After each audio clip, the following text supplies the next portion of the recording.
est Ève. Selon l'opinion ancienne, bien connue, ce personnage aurait jadis été la première femme de l'humanité, la mère des premiers êtres humains.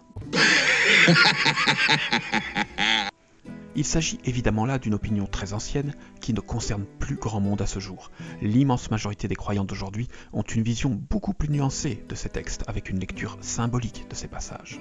Le fait qu'Adam et Ève soient les premiers êtres humains du monde n'est donc plus aujourd'hui ni la position officielle de l'Église, ni l'opinion commune des croyants modérés. C'est toutefois à cause de la trop grande absurdité de cette ancienne vision médiévale que ces textes furent jadis rejetés par le corpus scientifique, impliquant les ironies et le déni d'intérêt dont ils souffrent aujourd'hui. La majorité des athées nie en effet tout crédit à ces personnages devenus, pour beaucoup, de simples mythes, une vague ancienne création textuelle, totalement dépourvue d'historicité. Mais les recherches modernes permettent de rendre leur sérieux à ces vieilles histoires. Les découvertes archéologiques de ces dernières décennies permettent en effet de raccrocher ces personnages à toute une série de pratiques rituelles anciennes largement commentées. Une nouvelle hypothèse peut aujourd'hui être formulée, une hypothèse qui pourrait bien un jour réconcilier le point de vue scientifique et celui des croyants modérés. Cette neuve lecture ne réhabilite évidemment pas les anciennes traditions, non, mais elle redonne à ces vieux textes leur authenticité perdue et elle leur redonne un sens. Cette hypothèse, la voici. Ce n'est pas l'origine biologique de l'humanité qui est consignée dans le texte de la Genèse. C'est l'origine de la civilisation humaine qui y est exprimée. Autrement dit, ces textes ne parlent absolument pas de la naissance biologique de l'homme. Ils parlent de la naissance de l'histoire, le développement de la psyché des premiers hommes civilisés, une naissance qui, historiquement, eut bel et bien lieu au temps et dans les régions indiquées dans le texte de la Genèse, à savoir en Mésopotamie au début de l'Antiquité. Nous allons ici le démontrer, il faudra 2 vidéos. Aujourd'hui, en regard des informations archéologiques modernes, lorsqu'on accepte d'envisager la remise en question de nos traditions, il devient assez facile de démontrer qu'Ève fut très probablement un personnage historique, tout à fait réel, un personnage qui n'a pas grand-chose à voir avec toutes les interprétations que nous en avons jadis faites, mais un personnage qui vécut bel et bien très concrètement dans le lointain passé des hommes. Non pas du tout aux ères paléolithiques des premiers sapiens, mais aux époques beaucoup plus tardives de l'apparition des premières grandes civilisations, au sens que les anciens accordaient à ce mot. Une femme qui marqua bel et bien de son empreinte de larges périodes de notre histoire, une femme pour laquelle il existe bien de très nombreux témoignages archéologiques, artistiques et textuels. La science est aujourd'hui unanime, l'histoire a commencé à Sumer. C'est dans ces régions et ces époques-là que sont apparus et se sont propagés les premiers ingrédients de nos civilisations. Or, force est de constater que c'est bien également là, dans les régions sumériennes de la Mésopotamie, que la Bible avait toujours situé les péripéties de ses premiers personnages.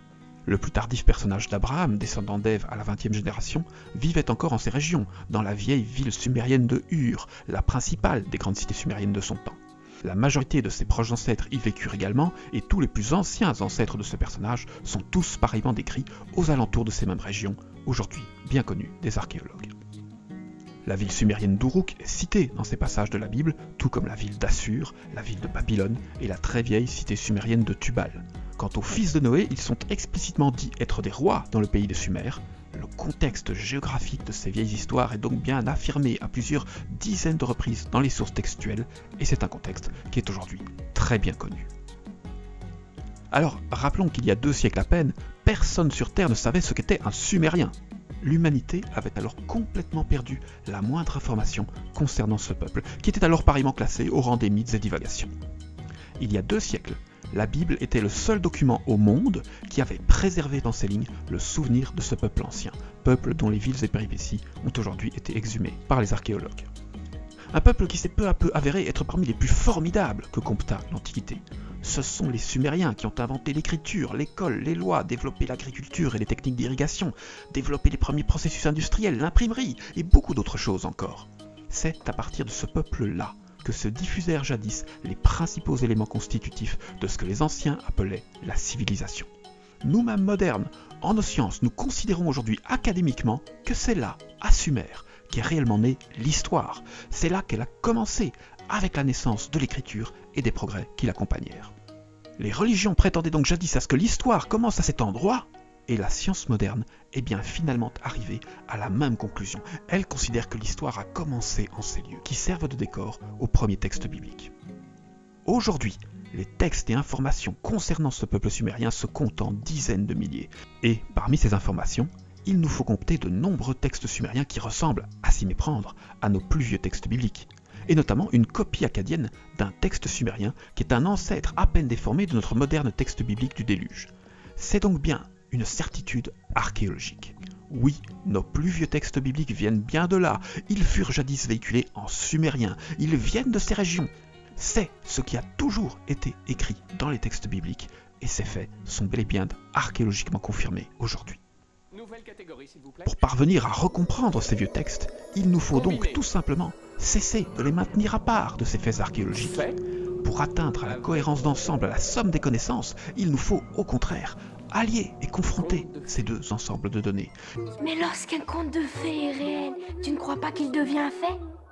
Un simple fait? Il nous faut recomprendre les textes qui nous sont parvenus en les intégrant dans leur contexte de jadis, contexte qui était totalement polythéiste. Petit exercice de logique, si je vous dis que tous ceux qui mangent le fruit X deviennent des dieux, et ensuite que je vous dis que la femme nommée Y a mangé le fruit X, que pouvez-vous en conclure? Oui, c'est une implication logique. Cela impose à considérer que la femme Y fut considérée comme une déesse après cette consommation. Telle est la conclusion logique de ce passage. Une conclusion qui est d'une évidence béante, tout enfant de 6 ans serait à même de l'exprimer. De fait, pourtant, paradoxalement, l'immense majorité des adultes que nous sommes ne parvenons pas facilement à cette conclusion, tant nous nous perdons tous en subjectivité du fait de nos considérations modernes, très différentes, concernant la divinité. Pour nous modernes, cela ne veut rien dire un individu mortel qui devient un dieu ou une déesse. Cela n'existe pas. Nous exprimons donc systématiquement un déni en face de ce passage. Connerie. Connerie. Le déni est la plus prévisible des réponses humaines. Ou épousons facilement le point de vue dogmatique qui présuppose que l'affirmation de ce caractère divin est un leurre, un mensonge du serpent. Or pourtant, tel n'est pas du tout le propos du texte biblique. Dans la Bible, Yahvé cautionne cette nature divine par 2 fois de manière explicite. Ce texte est ancien, il date d'époques et régions dont le polythéisme est archéologiquement avéré, et il se conclut bien sur la consécration divine au moins partielle d'au moins un de ces personnages. Qu'importe donc notre regard moderne et la signification de ce statut divin, cela n'a aucune importance. Nous n'avons pas ici à élucider cette nature, nous devons juste en faire le constat. Ce statut divin est affirmé dans le texte. Sa définition est donnée, sont nommés comme divins ceux qui ont mangé ce fruit, et c'est bien dans un passé polythéiste qui considérait la possibilité d'apothéose qu'est jadis né cet écrit, un passé dans lequel il était donc bel et bien possible de quitter le statut de femme mortelle pour devenir une déesse immortelle. Ève a mangé le fruit interdit des anciens, elle fut donc au moins ponctuellement considérée comme une déesse.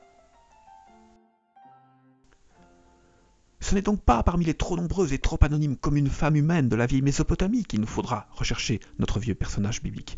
Non, c'est dans les textes qui nous parlent de leurs dieux et panthéons que nous retrouverons sa trace.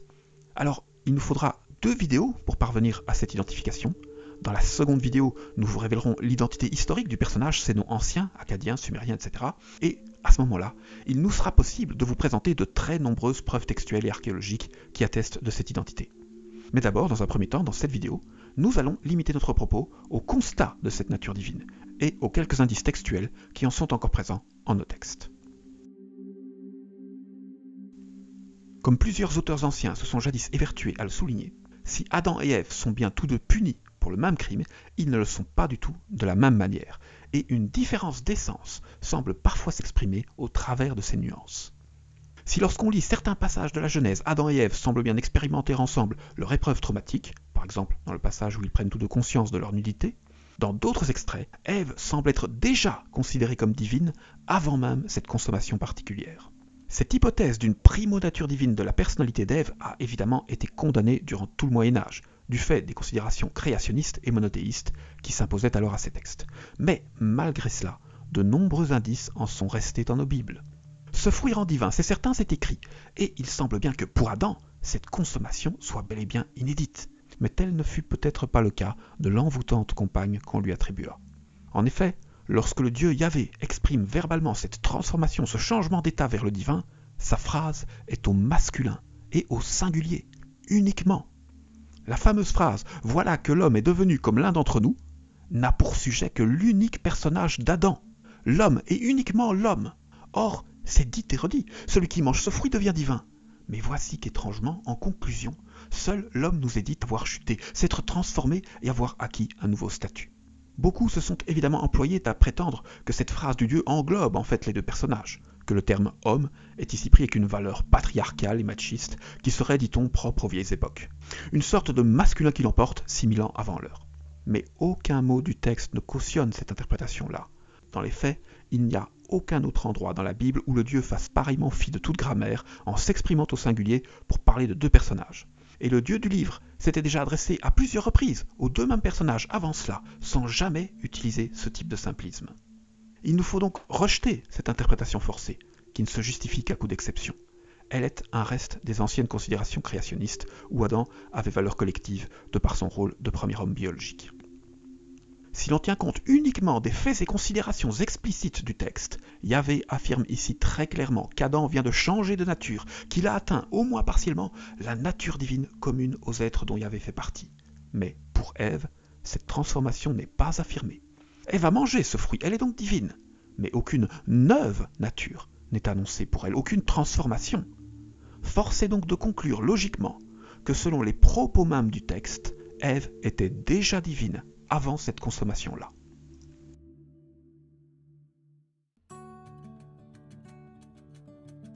Cet élément remet en lumière le caractère d'initiatrice du personnage féminin de la Genèse, caractère qui fut longuement commenté aux plus hautes époques, mais dont les dialogues modernes se sont progressivement éloignés.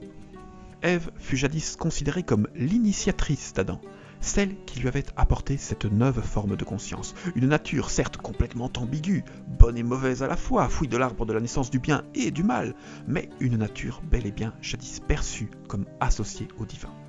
Yahvé pourrait bien avoir volontairement placé là cette femme étrange pour qu'elle initie son récent rejeton, fraîchement éduqué mais encore trop immature, afin que celui-ci devienne moins naïf, conscient des noirs et anciens secrets des dieux et du monde. Ève pourrait donc bien avoir été une déesse, avant même la faute, qui ne serait plus pour elle qu'une reproduction rituelle de l'acte qui rend divin, reproduction à but d'initiation. Et il nous faut aussi constater qu'à l'inverse de ce qui est souvent affirmé, Ève n'est pas chassée du domaine des dieux après son crime.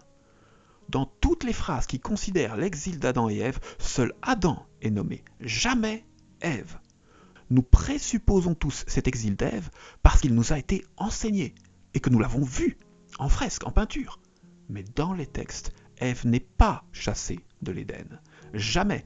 Toutes les phrases de l'exil s'adressent toujours à Adam et à Adam seul. Maudit soit le sol à cause de toi, tu peineras pour tirer ta nourriture jour après jour toute ta vie. Il te fera pousser des épines et des ronces alors que tu dois manger. À la sueur de ton visage, tu mangeras ton pain jusqu'à ton retour au sol dont tu as été pris. Cette restriction de la chute et de l'exil à la seule personne d'Adam est textuellement affirmée à plus de 20 reprises dans les textes. Et cette restriction nous laisse une nouvelle fois penser que si certes la femme effectua bien elle aussi cette consommation, celle-ci ne représenta pas le même crime pour elle, car elle était déjà divine à ce moment-là. Elle ne fut donc pas transformée par cette consommation, tout au plus en redécouvra-t-elle les effets.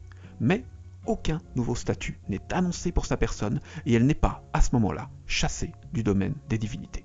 Si donc Ève est présente dans la phrase « Voici que l'homme est devenu comme l'un d'entre nous », ce n'est pas dans le mot « homme » qu'elle est considérée, mais bien dans le mot « nous », dans la communauté des divinités, décrite comme étant d'égale essence à Yahvé. Mais soyons précis. Il semble que, d'après nos textes, la pleine nature divine ne soit pas accordée au personnage d'Adam. Les phrases sont explicites. Adam a mangé le fruit de la connaissance du bien et du mal, fruit qui rend conscient d'égale essence au Dieu, mais il n'a pas le droit d'avoir le second fruit divin, le fruit de l'arbre de vie, fruit qui est explicitement dit être celui qui concède l'immortalité physique. Tel est ce qui est écrit dans nos textes, et cela correspond pleinement avec ce que nous savons aujourd'hui être les considérations d'apothéose dans la pensée des anciens sumériens. Adam est donc bien, malgré cette nature divine partielle, destiné à rester parmi les mortels. Élément qui est notamment réaffirmé dans la célèbre phrase « Car tu es poussière et tu retourneras à la poussière », phrase qui, de tout temps, fut interprétée comme évoquant ce caractère mortel imposé au personnage. Mais, soulignons-le pareillement, cette phrase n'est également adressée qu'à Adam, et pas à Ève. Il n'est pas dit qu'Ève fut poussière et retournera à la poussière. Une fois encore, cette phrase n'est adressée qu'à l'homme, au nouvel initié, laissant pareillement supposer qu'Ève fut déjà divine, complètement divine, ce pourquoi la phrase ne la concernait pas. Nous éluciderons plus complètement le nom ancien de ce personnage dans la seconde vidéo, mais en attendant, rappelons que le deuxième nom qui est donné au personnage féminin de la Genèse est bien Ève, alias Hawa en hébreu, alias Hava en grec, ce qui signifie vie ou dame de la vie. Or, pour qui connaît un peu l'Antiquité, il est assez difficile de croire qu'un personnage portant un tel nom ne fût pas au moins à un moment divinisé. Les dieux antiques étaient très régulièrement associés aux grandes forces et phénomènes de la vie et du monde. Il y a des centaines d'exemples. Éole, le vent, Eros, l'amour, Océanos, l'océan, Chronos, le temps, Gaïa, la terre, etc. Dans de tels contextes polythéistes, il est quasiment certain qu'un pareil nom d'individu témoigne du caractère divin qui lui était alors associé. Cette femme ne s'appelle pas Clémentine, Gertrude ou Cunégonde, non, elle s'appelle Vie, Hava. Ce n'est évidemment pas une preuve, ce n'est pas un élément suffisant, mais c'est tout de même, oui, un indice d'une considération divine. Nous n'avons pas d'exemple de personnages ainsi nommés qui ne furent pas jadis considérés comme des dieux ou des divinités. Ça n'existe quasiment pas dans l'Antiquité des personnages ordinaires dont le nom est vie, chaos, ciel, nuit. L'immense majorité de ceux qui ont jadis porté de tels noms furent associés au divin. Et vous le comprendrez sûrement, si l'hypothèse de cette nature divine d'Ève fut jadis si farouchement combattue par les corpus religieux, ce n'est pas sans raison. Il y avait une femme, une déesse aux origines de notre livre. Et cela, oui, cela posa un grand problème une fois que nous avons commencé à associer ces textes à des considérations monothéistes. Lorsqu'on quitta le polythéisme, on se mit alors à appuyer toute une série d'autres interprétations qui refoulaient ce féminin sacré. Mais si les opinions des hommes évoluaient et changeaient, les textes, eux, demeuraient sacrés. Tout ne pouvait évidemment pas y être effacé. Il reste donc bien encore aujourd'hui des dizaines de passages bibliques qui parlent de cette femme, cette déesse qui fut jadis présente aux côtés de Yahvé, vénérée à ses côtés dans son temple même. Une déesse qui fut jadis adulée, mais aussi honnie, haïe, rejetée, une déesse associée à la honte de ces vieilles religions. Une déesse qui fut même parfois considérée comme étant maritalement associée au Dieu biblique, telle une épouse divine, d'abord aimée et ensuite rejetée.